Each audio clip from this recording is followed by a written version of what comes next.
आत्मने सद्गुरु स्वरूप परम आदरणीय आचार्य डॉक्टर सिद्धांत परम आदरणीय गाड़ी और उपस्थित सभी अध्यात्म प्रेमी विज्ञानी आत्मरूप सचिव को मेरा सादर प्रणाम। ईश्वर रूप परमात्मा की कृपा से और नवन मुद्दावतार सद्गुरु नारायण भगवान श्री मायानंद चैतन्य जी की प्रेरणा से यह सत्संग हो रहा है और इस सत्संग में हमें अनन्य भक्ति का जो रहस्य है वो धीरे धीरे ध्यान में आ रहा है। आज के सत्संग में अनन्य भक्तियों पर मनन करना है। मेरा मनन यथामति प्रस्तुत करता हूँ। सर्वांग योग से सर्वांग जागृति, सर्वांग जागृति से अनन्य भक्ति है। इसलिए सर्वांग योग अनन्य भक्ति का उत्पादक सद्गुरु भगवान ने सर्वांग योग के 7वें अध्याय में पुरुषोत्तम योग समझाया है। विश्व वस्तु के सर्वांगीण स्वरूप का यथार्थ दर्शन कराया है, अनुभव दिया है। जिस अनुभव से मोक्ष के बुद्धि में वैसे संपूर्ण विश्व में यह आकंप धारणा बैठती है, स्थित होती है और उसका द्वैत भाव नष्ट होता है। यह अनुभव अंतःकरण में स्थिर होकर मुमुक्षु समत्व बुद्धि से सर्वत्र देखने लगता है। इसे समाधि कहा है। विश्व में समत्व भाव स्थायी होने का नाम समाधि है।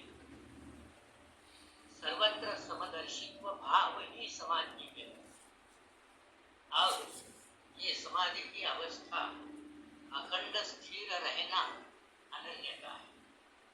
अनन्यता का अनुभव विश्वरूप परमात्मा के प्रति प्रेम भाव और आदरयुक्त सेवा भाव है। विश्वरूप परमात्मा की प्रेम भाव से सेवा होना ही वेदों का सार है और अनुभव का सार है। 6वां अध्याय अनन्य भक्ति योग, उसमें भगवान क्या कहते हैं हम देखेंगे। पश्चात बीज भक्ति का अनन्य बढ़ने लगे, अकर्म रूप से नीचे विश्व में हो सदैव। वस्तु दर्शन के पश्चात अभ्यास और मनन से अनुभव स्थिर होता है और अनन्य भक्ति का बीज अंकुरित होकर बढ़ने लगता है। विश्व में जो सारी चराचर सृष्टि है वह विश्व सेवा में रत है। वैसे ही यह मुमुक्षु विश्व सेवा में रत होता है और इसे ही अकर्म कहा है। अकर्म का अर्थ है अनन्य भाव से ईश्वरोक्ति सेवा होना। इसमें आसक्ति और कर्ता भाव नहीं है। स्वाभाविक कर्म को अकर्म कहा है। दूसरे श्लोक में भगवान कहते हैं, ये पराभक्ति श्रेष्ठ मुक्तों का निज धाम है, संपूर्ण वृत्तियों का है एक ही लय स्थान है। अनन्य भक्ति को ही पराभक्ति कहा है। यह सर्वश्रेष्ठ होने से इससे मुक्ति है, क्योंकि यहाँ जीव की सर्ववृत्तियां लय हो जाती है। सद्गुरु प्राप्त योग युक्ति दिव्य दृष्टि द्वारा विश्व विश्व वस्तु का यथार्थ दर्शन होते ही अर्थात क्षराक्षर संयुक्त पुरुषोत्तम पद जानते ही विश्व वस्तु का साक्षित्व आ जाता है। वस्तु के सर्वांगीण स्वरूप का निश्चय हो जाता है और जब त्रिपुटी रहित वस्तु का निश्चय होता है तब संपूर्ण वृत्तियां लय हो जाती है। विश्व चक्र में वृत्तियों का उदयास्त देखने का निश्चय करना है। अनुभव की सर्वांग अवस्था स्थिर होना ये अपेक्षित है, इसलिए ये अवस्था प्राप्त होती है, यानी अनुभव स्थिर हो जाता है और वृत्तियां सर्वरूप हो जाती है। यही विश्वरूप स्थिति है, इसे ही निर्विकल्प स्थिति कहते हैं, इसलिए इसे मुक्तों का निज धाम कहा है भगवान। यही जीवन मुक्त अवस्था है। इसी में स्थित होने से रसये का तुमको वह मद्रूप ही जानो, जन्म मृत्यु उसे है। मद्रूप का अर्थ है सद्गुरु स्वरूप। विश्वरूप होना ही सद्गुरु स्वरूप होना है। विश्वरूप अखंड दिखना, विश्वरूप से तद्रूपता प्राप्त होना ही सद्गुरु स्वरूप होना है। अब जन्म मृत्यु की भावना भी शेष नहीं रहेगी। उत्पत्ति और लय स्वाभाविक है, इसका निश्चय हो जाता है और यही जीवन मुक्त स्थिति है। चौथे श्लोक में भगवान कहते हैं सर्वांग योग ये स्थायी बीज है दिव्य चक्षुता, इसे जो पाठ में लेवे चित्त से निज धर्म में। सर्वांग योग का स्थायी यानी सनातन बीज दिव्य चक्षु,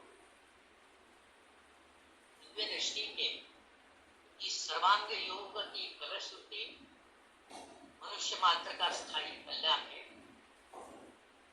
जो यह बीज अंतःकरण में धारण करके यथार्थ आचरण करेगा उसको ही स्थायी सुख शांति प्राप्त होगी। अगले श्लोक में भगवान कहते हैं यदृच्छा से योगक्षेम होवेगा उसका सदा, अंत में पद सो पावे वेदों में श्रेष्ठ जोगा। यथार्थ आचरण करने वाले का ईश्वर कृपा से अनन्य योग और क्षेम कुशल अबाधित रहेगा। अंत में उसे वेदोक्त ब्राह्मी स्थिति यानी परम पद की प्राप्ति होगी। परब्रह्म पद की प्राप्ति होगी। परब्रह्म पद की प्राप्ति ही मनुष्य मात्र का ध्येय तथा जीवन का पुरुषार्थ है। वेदों में जो सर्वश्रेष्ठ पद कहा है वह पद त्रिपुटी रहित परब्रह्म पद है और वो स्वसंवेद्य है। अगले श्लोक में भगवान कहते हैं अध्याय 8 में श्लोक 9 और 50 है।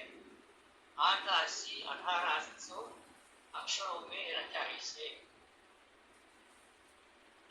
इस सर्वांग योग में स्वबुद्धि तथा स्वमत से कोई परिवर्तन ना करे, इसलिए भगवान ने सर्वांग योग के अध्याय, श्लोक और अक्षरों की संख्या सुनिश्चित की है।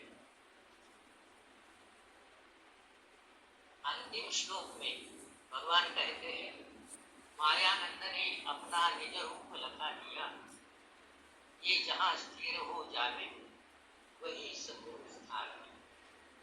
सद्गुरु भगवान श्री मायानंद चैतन्य जी ने अपना निज मूल स्वरूप यानी अपने सहित संपूर्ण विश्व स्वरूप प्रकट किया है। मुमुक्षु को उसका प्रत्यक्ष दर्शन कराया है और बोध कराया है। यह प्रत्यक्ष अनुभव जिसके अंतःकरण में स्थित होगा उसका वह अनुभव ही सद्गुरु होगा। इस तरह इस सर्वांग योग के 8वें अध्याय का अनन्य भक्ति योग का निरूपण यथागति करके मैं मेरे वाणी को विराम देता हूँ। सभी को सादर महाराज। अब सर से आग्रह है कि सर्वांग योग के अध्याय 8 में पर हमें आशीर्वचन प्रदान करने की कृपा करें। सर आपका माइक म्यूट है।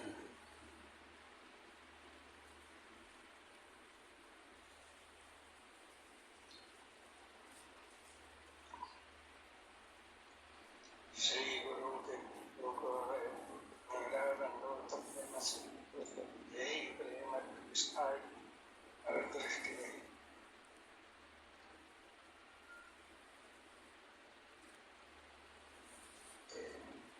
अभी अभ्यास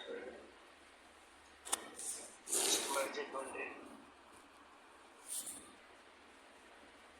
अपना स्वानुभव प्रकट किया। ये स्वानुभव जो शब्द है बहुत महत्वपूर्ण है।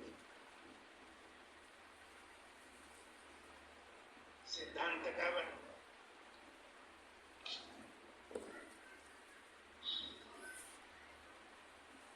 और सिद्धांत का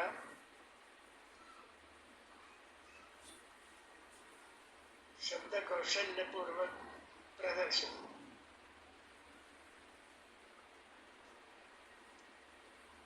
और स्वानुभव उसमें क्या चक्षु की ध्यान देना आवश्यक है।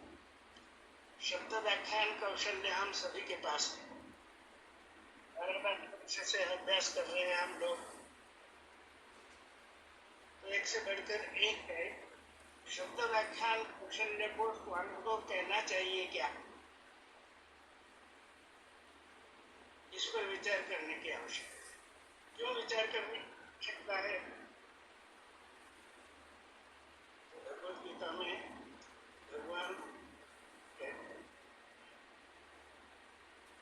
आपका माइक भगवान जन्मनात्मन्ते ज्ञानवान प्रपंच हो गए। सतगुरु के पास हम मान्य करते हैं, हो गए। लेकिन ये क्यों कहा आगे बहुनाम जन्मनामन्ते, जो ज्ञानवान हो गए हैं। वासुदेव सर्वमिति स महात्मा दुर्लभ, ऐसा क्यों कहा है भाई?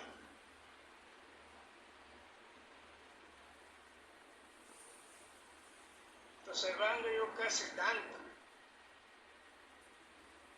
जैसे हम यूनिवर्सिटी के प्रश्नोत्तर चर्चा पर्चा लिखते हैं, पास हो जाते हैं, उसमें डिग्री हमें मिल जाती है, उस तरह का यह विज्ञान है क्या? दूसरा प्रश्न है कि ज्ञान किसे कहा है? दिव्य चक्षु के सिद्धांत में ज्ञान कहा है आत्मानुभव अक्षरानुभव के निश्चय को।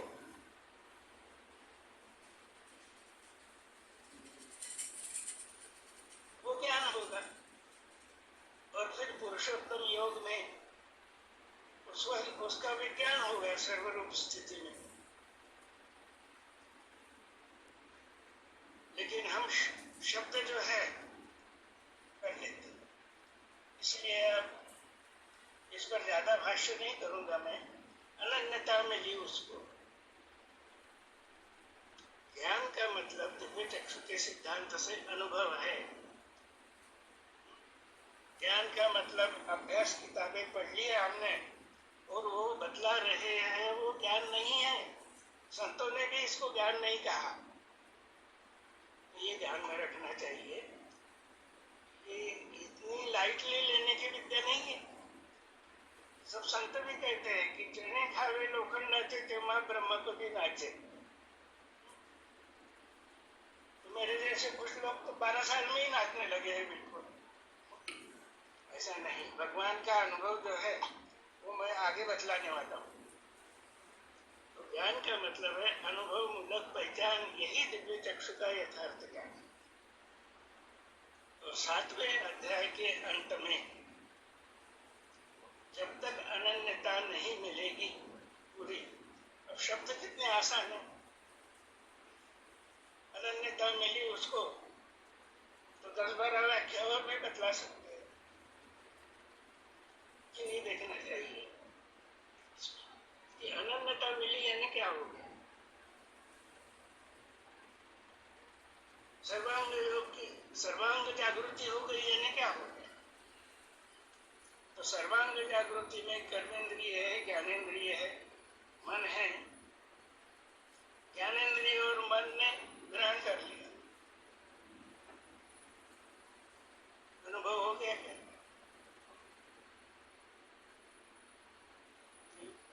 ज्ञानेंद्रिय और मन का जो जानना है वो बुद्धि ने ग्रहण करना चाहिए और चित्त से उसका निश्चय हो जाना चाहिए, तब उसको दर्शन कहते हैं परमात्मा का। परमात्मा दर्शन यानी एक विश्वरूप परमात्मा है, हम उससे अभिन्न, ये शब्द हो गए कि 50 साल से सुन रहे हैं हम, लेकिन महात्मा नहीं दिखता अभी भी।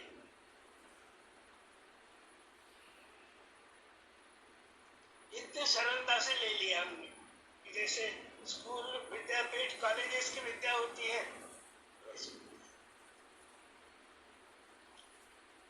इस तरह की ऐसी विद्या नहीं है। अनन्यता मिली उसको, वेदों का सार भी मिला। यहाँ पर जानने का अभिमान जो है, हम ज्ञानी हो गए, वह भी सद्गुरु को समर्पित है। अब अवेद्य है जानना भाग जाता है, फिर वेद जानना किस प्रकार घाता है। हम गा रहे हैं, हम प्रदर्शन कर रहे हैं, वेद जानना किस प्रकार घाता है। तो यहाँ पे प्रदर्शन की कोई बात ही नहीं है अनुभव में, क्योंकि अनुभव जो है वह शब्दातीत है, उसका वर्णन नहीं किया जा सकता। ये स्थिति है अनन्यता। अब अनन्यता किसकी होगी।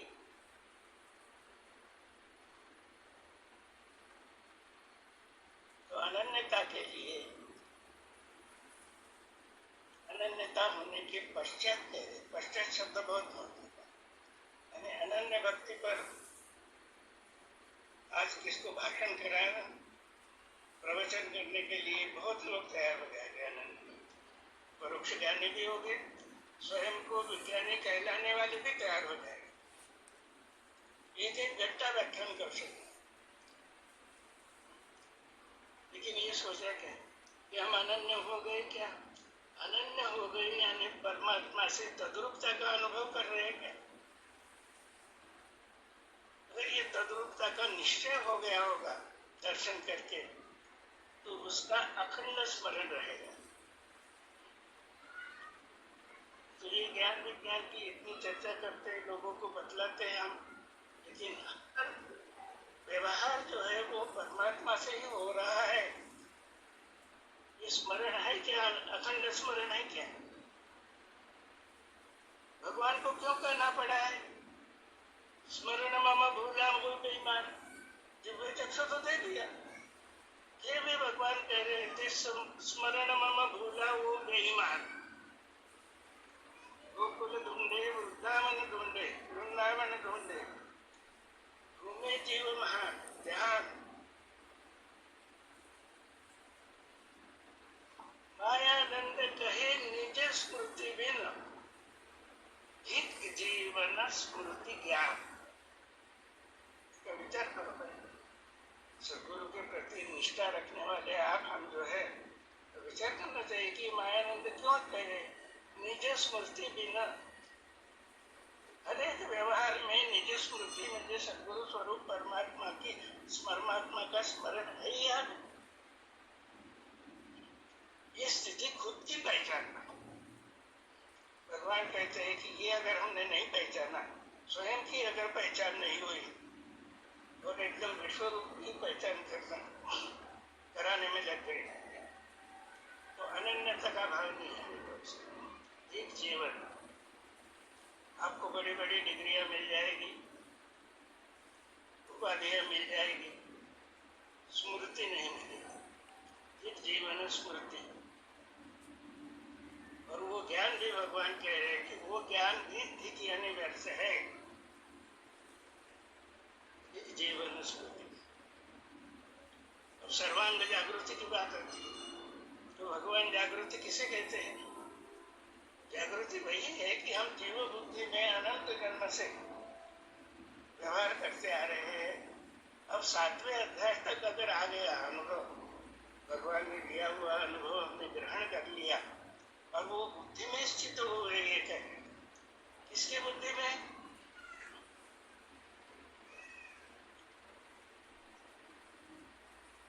तो प्रतिपादन करते वक्त उन्होंने कहा दिया कि मैं ही संपूर्ण विश्व को अनुभव आना चाहिए, लेकिन भगवान कह रहे हैं कि बुद्धि में स्थित हो गई। किसकी बुद्धि में स्थित हो गए? हमारी बुद्धि में, मुमुक्षु की बुद्धि में स्थित होना चाहिए। मैं ही संपूर्ण विश्व को, ये भाषा नारायण पद पुरुषोत्तम पद में स्थित हुई उनकी। मैं ही संपूर्ण विश्व हूँ, ये बोलने के लिए बहुत आसान है, लेकिन भगवान कह रहे हैं पहले कि अपनी बुद्धि में ये स्थित करो कि परमात्मा ही संपूर्ण विश्व है, तो स्मरण रहेगा हमेशा और जागृति आएगी। यानी जीव जो है वो जानकर उसमें लय हो जाएगा सद्गुरु का। यह पुरुषोत्तम का दर्शन जब होगा तो जीव दशा समाप्त होके अपना परमात्मा स्वरूप का वैभव और शक्ति दिखने लगेगी। भगवान कहते हैं दिव्य चक्षु का व्यवहारिक महत्व, ये पढ़िए आप। उस महत्व में नंबर 1 है निद्रा का रूपांतर जागृति में होते ही हम निद्रिष्ट थे, परोक्षज्ञानी से, लेकिन निद्रिष्ट थे। अब दिव्य चक्षु का मनन निधिध्यास से अनन्यता का अनुभव आने लगा तो जागृति आ गई। जागृति आ गई तो विश्व रूप का वैभव और शक्ति, वैभव क्षर स्वरूप विश्व है, शक्ति उसकी अक्षर स्वरूप। पुरुषोत्तम से अनन्यता का अनुभव आना चाहिए और उसी अनुभव में मिलकर जब हम कहेंगे शब्द में कि भाई मेरे व्यवहार में मेरे आचरण में ये फर्क हुआ है, तो उसको स्वानुभव कहा जाएगा। तो क्षमा कीजिए, ये स्वानुभव कथन यानी शब्द व्याख्यान कौशल्य प्रतिपादन नहीं है। अब आगे चलेंगे। सर्वांग जागृति, सर्वांग जागृति है क्या हमारे पास? ये जो हम कार्य कर रहे हैं, बड़े बड़े सम्मेलन भी ले रहे हैं, सर्वांग जागृति से हो रहे हैं। कैसे हो रहे हैं वो आगे भगवान के ही वाक्य को समझते हुए हम देखेंगे। लेकिन पश्चात बीज भक्ति का अनन्य बढ़ने लगे तो भगवान कहते हैं कि ये बोध जो है वो अनुभव अंतःकरण में स्थित होगा।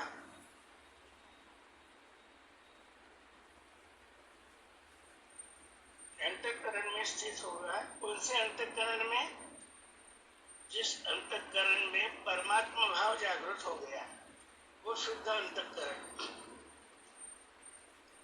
वो अब जीव नहीं रहा, भगवान कहते। तो जीव लवे जगती बनले प्रभुदा, अनन्यता।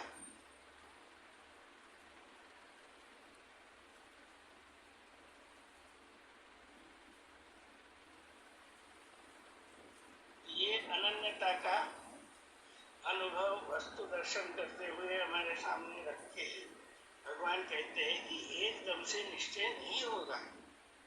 ठीक है, ज्ञान हो जाएगा, अच्छी बात है, लेकिन ज्ञान का विज्ञान और विज्ञान से आस्तिक्यता का अनुभव जो अनन्यता है, वहां तक हमें पहुंचना है।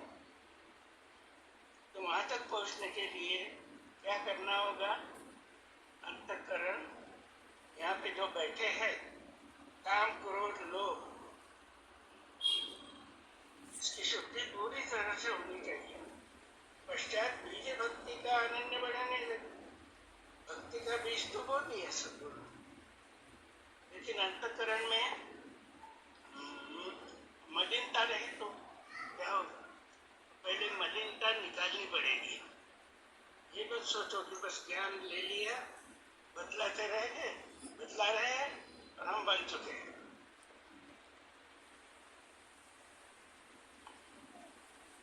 नरतन के बैरी नरक द्वार दुखदा है, पूरी चर्चा हो गई है। अकर्म रूप से देखे, अकर्म रूप से दिख रहा है। अनन्यता हुए बिगड़, उसका अनुभव आए बिगड़, अनन्यता कैसे दिखे? अनन्यता पश्चात अनन्य बढ़ने लगे। अकर्म रूप से दिखे विश्व में वो सदैव। ये दिखने के लिए हमारे अंतःकरण में पहले ये बीज सद्गुरु ने बोया, तो उसकी देखभाल करना पड़ेगा, रक्षा करना पड़ेगा। सत्संग खत और जल सिंचन करना होगा उसको।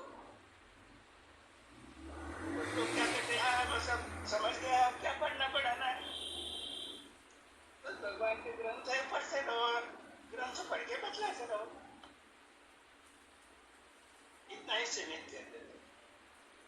बड़े बड़े हमारे आचार्य थे, उन्होंने भी जागृति हमें दी कि भाई बस बन चुके हैं, ये भाव मत समझना। ये तमाम शास्त्र है, ये आपका कैसे मत ले लीजिए, तो आगे चलेंगे, बढ़ने लगे, तभी भी अनन्य भक्तियां बढ़ने लगेगा। अकर्म रूप से दिखे विश्व में वो सदैव। ये पराभक्ति है श्रेष्ठ, मुक्तों का निज धाम है। मुक्त हो गए, निर्मल अंतःकरण के लोग मुक्त हो गए, तो प्रेम का व्यवहार रहेगा। मुक्तों का निज धाम है। तो अभी भी कई लोग हैं हमारे मित्र, मुक्तों का निज धाम है, मुक्ति कितनी है भाई, सरासर बदला देते हैं। 5 मुक्ति है, 5 मुक्ति है, लेकिन वो उसमें की हमें कितनी मिली, ये जब पूछा किसी ने सवाल, तो शब्द व्याख्यान कौशल्य में घुमा देते हैं इसको। मुक्ति नहीं है, ठीक है, मतलब ही है अनन्यता, विश्व प्रेम, विश्व सेवा। यहाँ पे सेवक और स्वामी ये भाव में नहीं रहे, तो इसलिए भगवान ने जागृति भी दी। कोई कहता है कि मैं बुद्ध सेवक, किसी भक्त ने लिखा था, आयनंद जी बुद्ध से बुद्ध दास, जीवनानंद दास, ऐसा भी लिखना अनन्यता का लक्षण नहीं है। लेकिन स्वामी की डिग्रियां लगा देना, ये भी अनन्यता। अन्यथा हमें समदर्शन है भाई। कर्म रूप से विश्व रूप से पराभक्ति श्रेष्ठ, भक्तों का निजधाम, संपूर्ण वृत्तियों का है, हमारे मन की, इंद्रियों की वृत्तियां है, मन की वृत्तियां है, बुद्धि की वृत्तियां है, अहंकार की वृत्तियां है। चित्त जब प्रकाशित हो जाएगा ज्ञान से, तो वही विज्ञान का है विस्तार।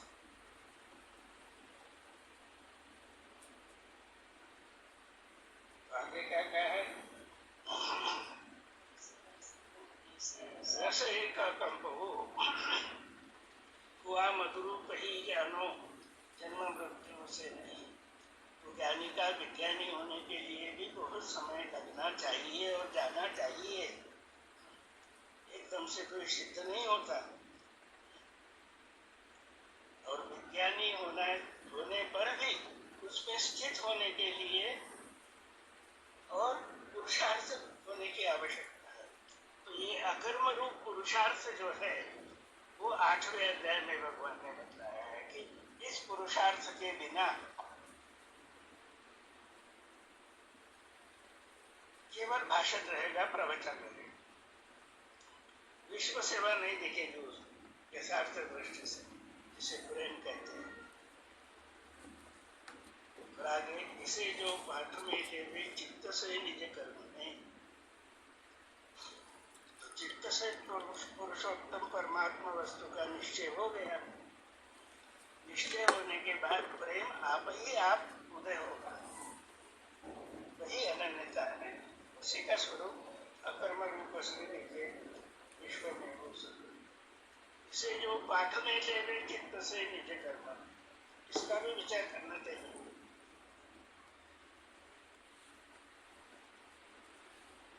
चित्त से पाठ में लेवे, पाठ में ले लिए सर्वांग पाठ लोकमन, रोज पाठ भी होता है, करते हम भी पाठ करते। भगवान के ग्रंथ है उसका भी पाठ करते हैं। ग्रंथों के पैराग्राफ कंठस्थ करने वाले हमने देखे हैं भारत घूमते वक्त।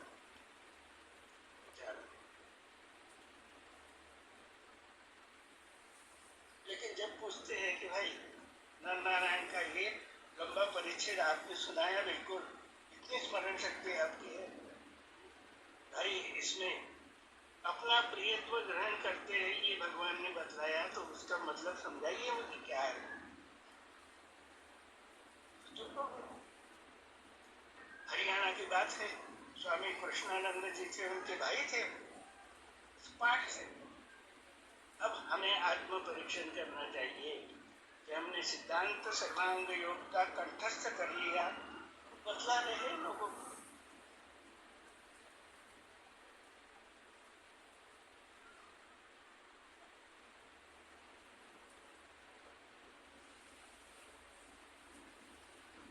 चित्त से निज कर्म में कहा, वो बोल जाते हैं। चित्त से यानी चित्त प्रकाशित होना चाहिए, दिव्य चक्षु का प्रकाश चित्त में आ जाना चाहिए पहले, अंतःकरण में आने के बाद वो प्रकाश कर्म रूप से दिखेगा ही, अकर्म रूप से देखे हो रहेगा हमारे कर्म। जैसे हम नाम रखते हैं परोक्ष ज्ञानी श्रुति पंडित, क्या करते हैं कि श्रुति पोथी पढ़ लिया, उनको चेष्टा करते हैं उनकी, हमें यथार्थ ज्ञान हो गया इसलिए। लेकिन ये ठीक है कि उनकी चेष्टा करना, हम भी क्या कर रहे हैं, हम भी वही रट लिया और बतला रहे हैं लोगों को। दिखता है कि प्रेम का, विश्व प्रेम का, और फिर क्या है कि हाँ इधर लीजिए सम्मेलन, उधर लीजिए सम्मेलन, ये सब चल रहा है। यानी हम भगवान का अकर्म यज्ञ स्वकर्म यज्ञ कर रहे हैं या ब्रह्मदेव का कर्म यज्ञ कर रहे हैं। जो नहीं करता सम्मेलन वो द्रोह करता है विद्याशाला से। ये क्या भगवान की विद्या है? ये सोचना चाहिए कि दिव्य चक्षु का सामर्थ्य क्या है। आपको विवेक बुद्धि दी है भगवान, कर्म तो कर रहे हैं ब्रह्मदेव के, और कह रहे हैं कि हम भगवान का कार्य कर रहे हैं। ये भ्रम है, इस भ्रम से मुक्त होने की आवश्यकता है। इसलिए मैं भगवान के शब्दों में समझाऊंगा। लेकिन आगे के जो 2 श्लोक है, चित्त से निज कर्म में यदृच्छा से योग क्षेम होगा उसका सदा। अब यहाँ पे स्थिति अगर हो गई तो विश्वरूप परमात्मा के देखेंगे नहीं। आपकी आवश्यकता क्या है? वहां सब आएगा, मांगने की जरूरत है, लाओ लाओ दो, जहाँ कहे वहां पे दो। तो ये तो सृष्टि का पांडित्य हो गई, सत्यनारायण की कथा हो गई, मतलब दक्षिणा। दिव्य चक्षु की विद्या नहीं है। देखिए भगवान क्या कहते हैं, मूर्छा से योग क्षेम होवेगा उसका सदा अंत में पद सो पावे वे लोग पर ब्रह्म पद में उसकी स्थिति होगी अनंत जन्म के पुरुषार्थ से ही होगी। इसलिए भगवान कहते हैं कि अनंत जन्माची सिद्धी जाते जाते त्यांनाच ही दृष्टि प्राप्त होते। यानी कम से कम मुमुक्षुत्व तो भी चाहिए। वो मुमुक्षुत्व आने के लिए ही अनंत जन्म की सिद्धि उसी को पाए और इसके ग्राहक मुमुक्षु ही है। वो ये जरा गांभीर्य से सोचने की बात है। भगवान के एक दो वाक्य बतलाते हैं। आपको दिव्य चक्षु कैसे हुए, ये प्रश्न पूछा भगवान को। ऐसा प्रश्न करने पर भगवान ने कहा, तुम लोग भाग्यवान हो, बिना परिश्रम से आपको ज्ञान तक तो आगे ज्ञान मिल रहा है, क्योंकि यह अनमोल तत्व दिव्य दृष्टि बिना कायिक वाचिक परिश्रम के स्वयमेव सुलभ रीति से तुम्हें प्राप्त हो रही है। परंतु हमको इसकी प्राप्ति में कितने परिश्रम करने पड़े हैं और कितने परिश्रम करके हम तुम्हें इसे दे रहे हैं और देना पड़ रहा है, इसकी कल्पना तुम्हें नहीं आ सकती। अवतार कह रहे हैं। इसीलिए कहते हैं कि बोले मुझे केवल ऐसे भक्त लोग नहीं चाहिए, अंध लोग, मुझे वीर चाहिए। मुमुक्षु नर जो है उसको वीर कहा है। श्रुति पांडित्य बतलाने वाले को वीर नहीं कहा। यह तो घर है प्रेम का, शिष्य दक्षिणा दे,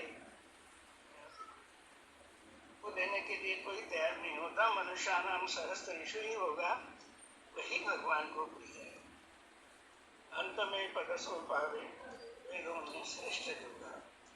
देखिए भगवान ये कह रहे हैं उनको इतना परिश्रम करना पड़ा और कितने परिश्रम से उनको प्रचार में, कितने परिश्रम से उन्होंने खोज मुमुक्षु की खोज करते हुए ये परिश्रम। इसलिए मेरी प्रार्थना आप लोगों से है कि भाई इतनी सरलता से इस विद्या को मत लीजिए। भगवान नारायण एक महान तपस्वी योगेश्वर का ज्ञान विज्ञान है।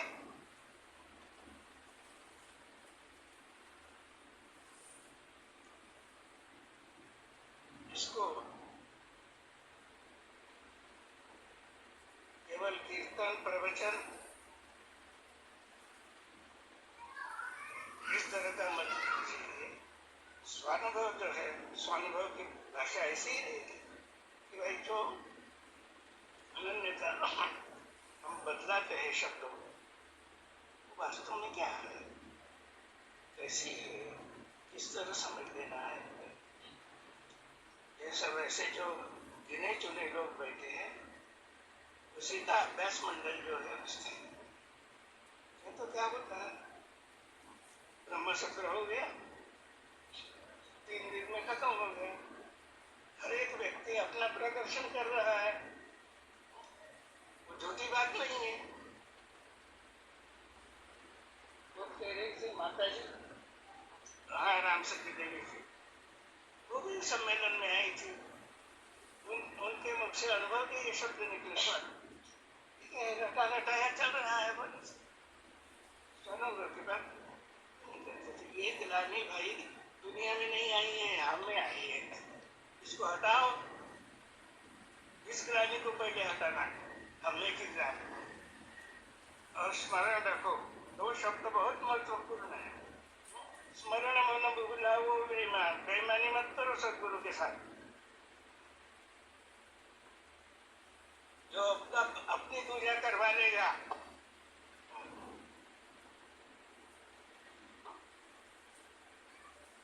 वो सदगुरु निष्ठ कभी नहीं हो सकता। और दूसरा सर्वांग जागृति जिसको कहते हैं, निद्रा का रूपांतर जागृति में होने की। जागृति में होना इसका मतलब है कर्मेंद्रिय, ज्ञानेन्द्रिय, मन, बुद्धि, अहम, चित्त, ये सर्वांग है। सर्वांग मिलान करके विश्व रूप में बोलते हैं। मग निज रूप विश्वाकार से व्यक्ति रूप में इसे लिया जाता है। तो इस तरह गंभीरता से इसका अभ्यास करने की आवश्यकता है। मायानंद ने अपना निज रूप लखा दिया। ये ज्ञान स्थिर हो जाए। मायानंद ने निज रूप तो लखा दिया, लेकिन स्थिर होना यही पुरुषार्थ है अनन्य भक्ति का। अनन्य भक्ति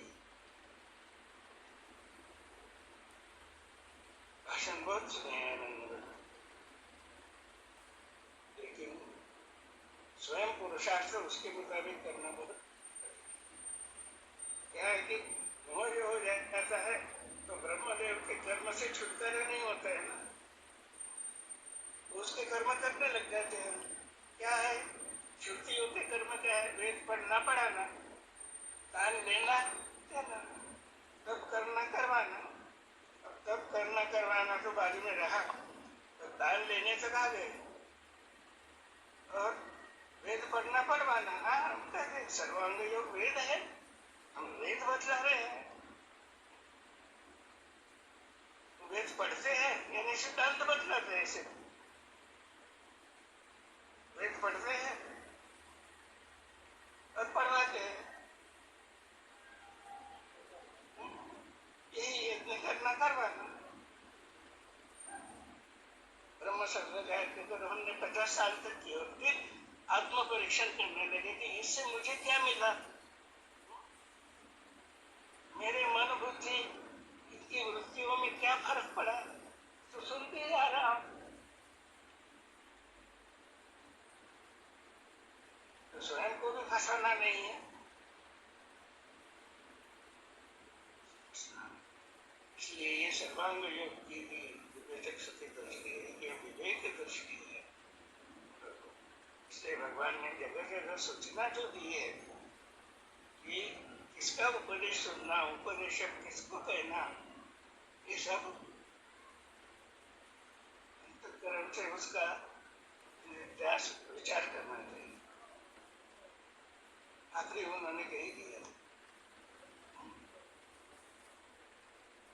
तत्पद त्वंपद असिपद।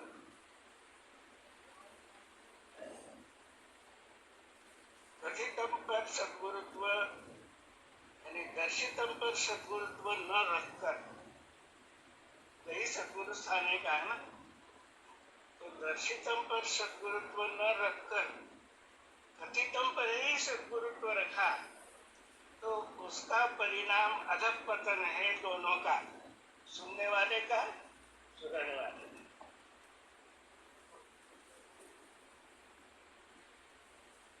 ध्यान करना चाहिए, विवेक दृष्टि। नमः समझते ना कि बस हमें बिल्कुल हो गए, दिव्य चक्षु है, स्थित हो गए, इस भ्रम में भी दे रहे हैं। इसलिए ये अभ्यास मंडल है, हम आभारी है मंडल के, इसमें मंथन हो रहा है।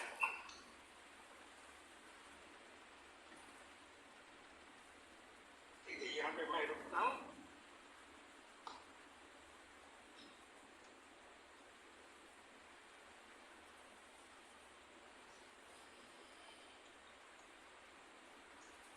प्रश्नोत्तर चर्चा हो सकती है।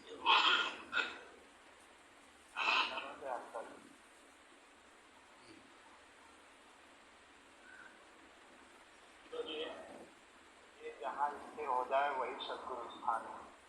यानी इसका लक्ष्य अर्थ हमको ये करना है कि जिस व्यक्ति विभूति के अंतःकरण विषय परमात्मा सेवा ही भक्ति है, ऐसा अनुभव एक दृढ़ निश्चय हो गया है, वो सद्गुरु स्थान है ना, अनुभव देने वाला विभूति है या व्यक्ति रूप है, ऐसा अर्थ है क्या?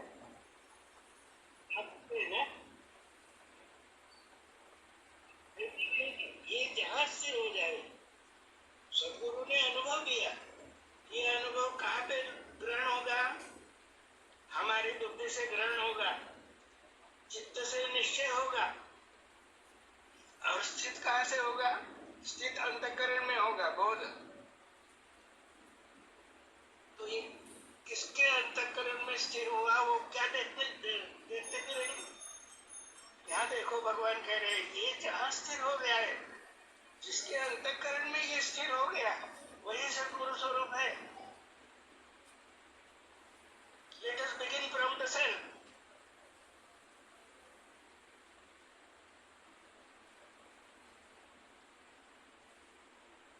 ये कहाँ स्थिर हो जाने का मतलब, जिसके अंतःकरण में ये स्थिर हो गया, ये बोध, वो सद्गुरु स्थान है। केवल कथितम करने वाला सद्गुरु स्थान नहीं है, ये भगवान ने नहीं बोला वहां पे शब्दों में, लेकिन उसका आशय यही निकलता है।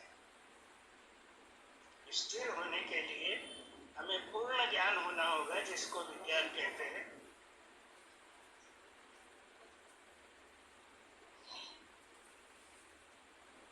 और ज्ञान होने के बाद निश्चय होना पड़ेगा दृढ़, उसी को दर्शन कहते हैं।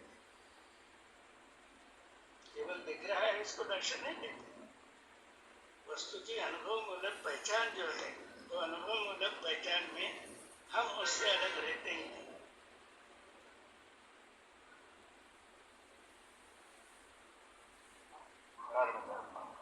बहुत बहुत आभार आपका। अब इसमें ये जहाँ स्थिर हो जावे, सामान्यतः उच्चारण में वही बोलते हैं सब लोग, वही है, तो वही सद्गुरु स्थान है। वही और वही तो कुछ अंतर हो जाएगा।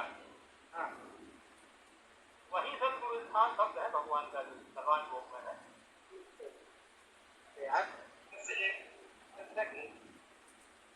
नहीं, वो आप बता तो आप भूल गए, पर बोल रहे थे बोला वही सद्गुरु स्थान है, तो वही नहीं है, उसका ध्यान रखें कि वही है। वहाँ मधुरूप ही जाना, इसका मतलब क्या होता है कि मधुरूप यानी भगवान यहाँ पे अपना परम जो संवेद परब्रह्म पद है, उसकी सिद्धि कर रहा है। हाँ, सिद्धि कर रहे हैं, किसको समझा रहे हैं,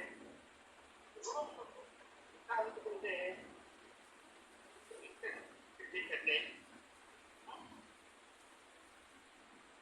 वो मुमुक्षु हुआ मधुरूप ही जानो, समझने के बाद अलग रखा कि मुमुक्षु को उन्होंने अपने पद में मिला लिया।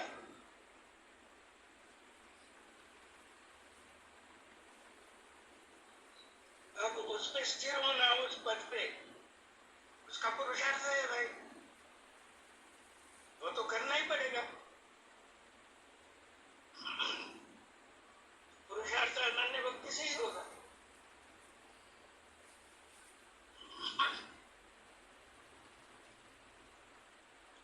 छोटी छोटी बात।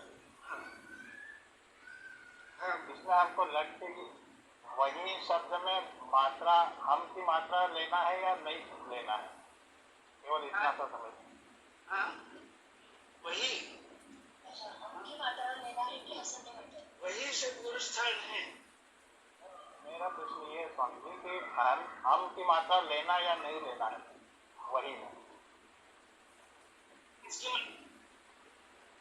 हम लिखा है ना, वही और वही, तो सही शब्द क्या है? क्या फर्क कर रहे हैं आप? वही यानी मुमुक्षु ही,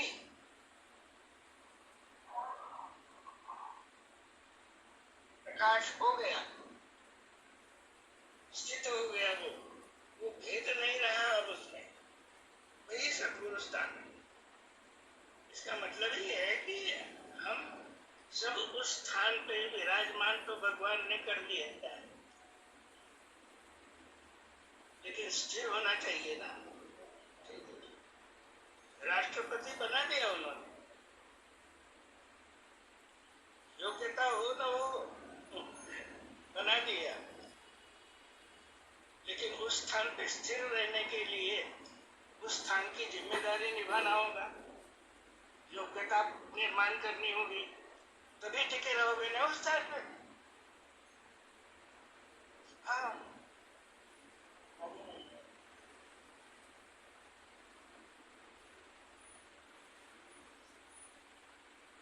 तो वही महेंद्र कुमार जी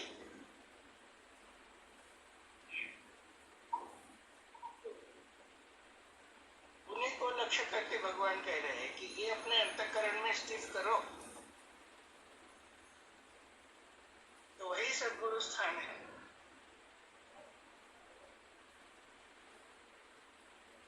तो इतना करते तो कुछ बिगड़ेगा नहीं, सब कल्याण ही होगा विश्व का।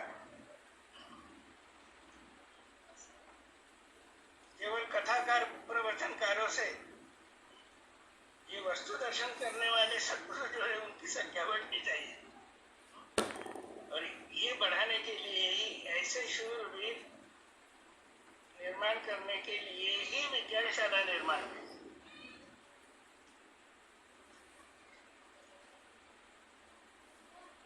अब तक एक बात और, वह मधुरूप की जानो जन्म मृत्यु होते नहीं। सामान्यतः हम कह देते हैं कि जन्म मृत्यु अक्षर भाव में स्थिति हो गई तो जन्म मृत्यु भावना छूट गई, जन्म मृत्यु ऐसे रहित हो गए। पर यहाँ तो भगवान कह रहा जन्म मृत्यु होते नहीं, तो जन्म मृत्यु की भावना छूट जाना और जन्म मृत्यु ना होना, इन दोनों को थोड़ा सा समझ लीजिए। 8वें अध्याय में जो जन्म मृत्यु उसे नहीं कहा है, वो मद्रूप होने के बाद, तो ये मद्रूप होना यानी मुक्ति के जो 5 भेद बदलाए हैं उन्होंने, सलोकता, समीपता, स्वरूपता, सायुज्य, अनन्यता, यह सायुज्य है। और पराभक्ति जो है, पराभक्ति में पूर्ण स्थित हुआ मद्रूप ही जानो, जन्म मृत्यु से नहीं, ये साष्ट 5वीं मुक्ति है।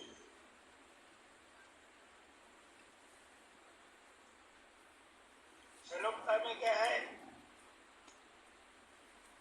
कि जन्म मरण की भावना से मुक्त हो जाना है, लेकिन एक एक सीढ़ी चढ़ते चढ़ते हम यहाँ तक आ गए। अक्षरानुभव में क्या होता है, ईश्वर रूप दिखता है सब, लेकिन अक्षर पर क्षर का बोध होते ही रहता है। तो पुरुषोत्तम के निश्चय में क्षर और अक्षर दोनों का लय हो गया, तो अनन्यता आ गई, ये सायुज्यता है, आस्तिक्यता।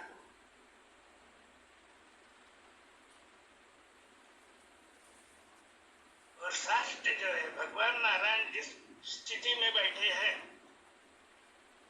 हुआ मद्रूप ही जानो। भगवान कहते हैं कि अकंप धारणा बैठे इस तरह की, तो इसी मनुष्य देह में उनका कहना यही है कि इसी मनुष्य देह में भी आप नारायण पद तक आ सकते हैं।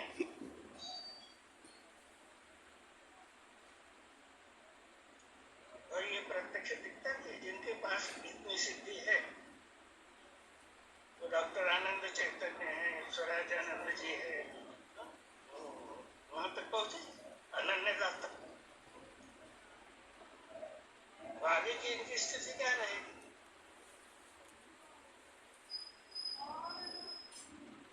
नारायण पत्नी रहे।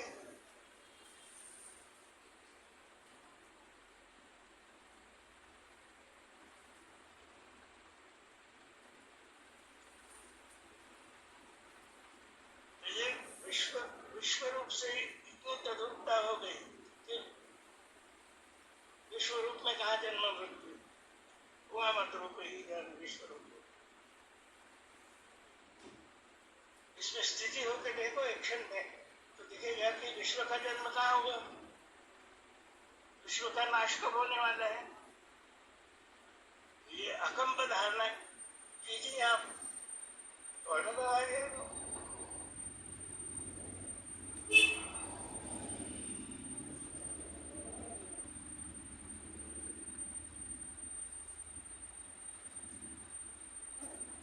ठीक है, और कुछ शंका होगी तो ठीक है डॉक्टर साहब।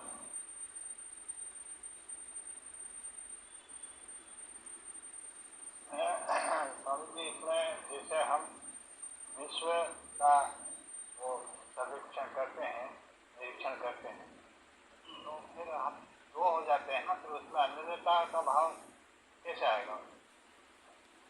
से आएगा ना। अनुभव में अनन्यता होती है क्या? सॉरी, अनुभव में निरीक्षण करते हैं क्या आप? यही तो है गड़बड़।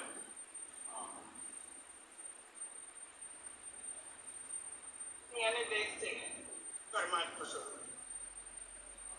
ना तुम में तो उसको जानने तक जाते हैं, मतलब ना तुम तक हम अलग ही रहते हैं ना।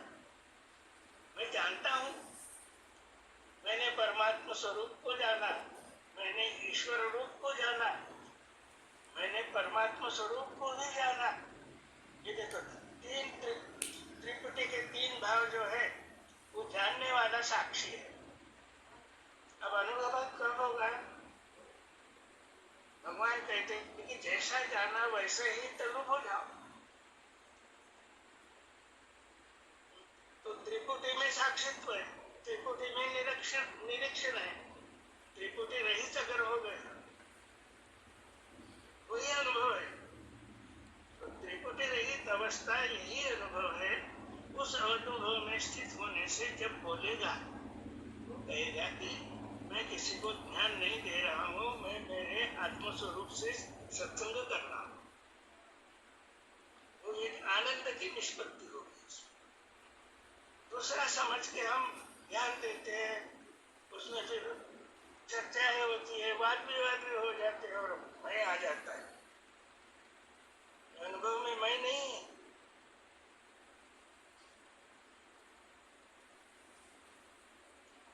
तो निरीक्षण परीक्षण व्यक्ति का ही होता है।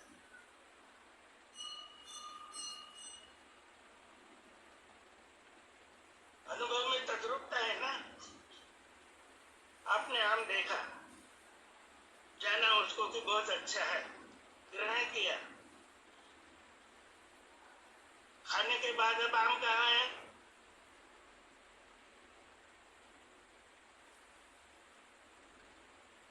तद्रूप हुआ कि नहीं आपसे? क्यों जी?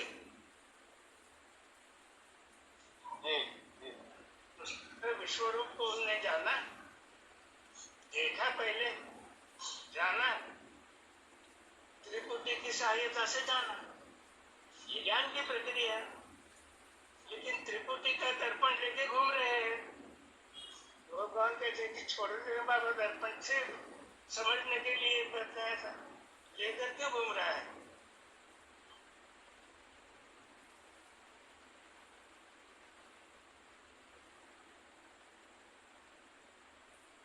तो मायानंद का यही तो ज्ञान है। भगवान कह रहे हैं कि त्रिपुटी सहित तीनों रहित लगने वाला एक यानी परमात्मा ही है। अब मैं बचा नहीं। दिव्य चक्षु से हमारी जीव दशा समाप्त होने का जब अनुभव नहीं आएगा, तब तक दिव्य चक्षु हमें हुए, विज्ञानी हम हो गए ऐसा नहीं कह सकते।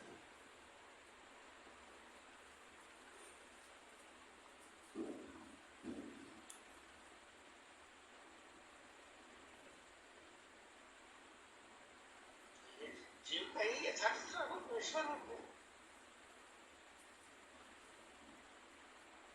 तो जब विश्व रूप ध्यान में आ गया तो मैं कहाँ बचा? शेष। अब जब तक बचा है मैं, तब तक समझ लीजिए अनन्य नहीं है। वो सिर्फ भाषण कर रहे हैं, प्रवचन कर रहे हैं।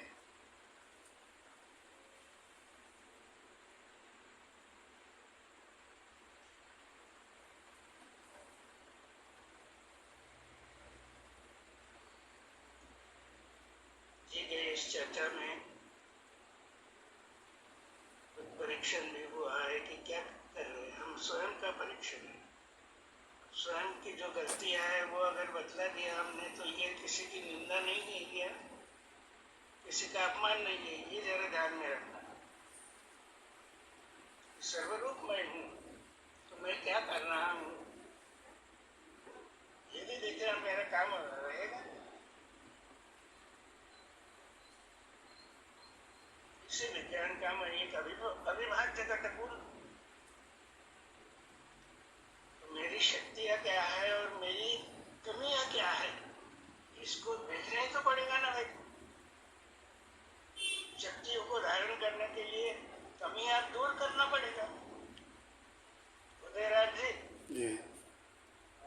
हमें तंदुरुस्ता होना चाहिए। बहुत आभार। बेसिक प्रिंसिपल ऑफ मैन, हमारी ताकत क्या है और तो कमियां क्या है, आई तो दूर करेंगे धीरे धीरे। भाई दोस्त ऐसे मत बैठिए, हमारी दूर हुई है। भगवान कह रहे हैं कि क्या होगा क्या हो गया ये मत सोचो, प्रकृति कार्यरत है, सतयुग अवश्य आने वाला है। भगवान कहते हैं कि निमित्त मात्र क्यों नहीं हो जाता, तो उसको स्थित होते, उसमें स्थित हो गए।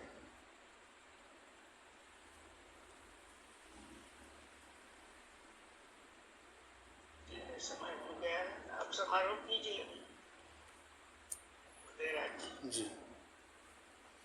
तो आज का हम लोग अभ्यास शास्त्र यहीं समाप्त कर रहे हैं। हम आभारी हैं सर के कि आज सर्वांग योग के अध्याय 8 पर जो हमें उनका अनुभव, जन्म स्वानुभव हमें प्राप्त हुआ, और सभी विभूति स्वरूप जिनके सहयोग से हम इतनी गंभीर अध्यात्म विज्ञान की चर्चा यहाँ पे मनन कर पा रहे हैं, तो सभी के हम ऋणी हैं।